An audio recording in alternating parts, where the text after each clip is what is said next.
এখন আমরা শিলিগুড়ি ঢোকার জাস্ট আগে দাঁড়িয়ে আছি এবং রাস্তার দুদিকে দেখতে থাকো পুরো চা বাগান ভর্তি, একদম সারি সারি, একদম শেষ কোথায় বোঝা যাচ্ছে না। আবার একটা নতুন ইনফরমেশন তোমাদেরকে দিয়ে রাখি, এই চা প্রথম প্রচলন করেন চৈনিক বৌদ্ধ ভিক্ষুকেরা ভারতে এসে প্রথম এর প্রচলন করেছিল।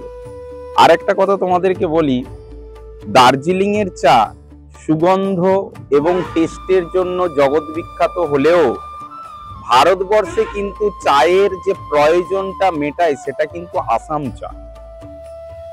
আশা করি এই তথ্যগুলো এবং এই দৃশ্যগুলো তোমাদের খুব ভালো লাগবে।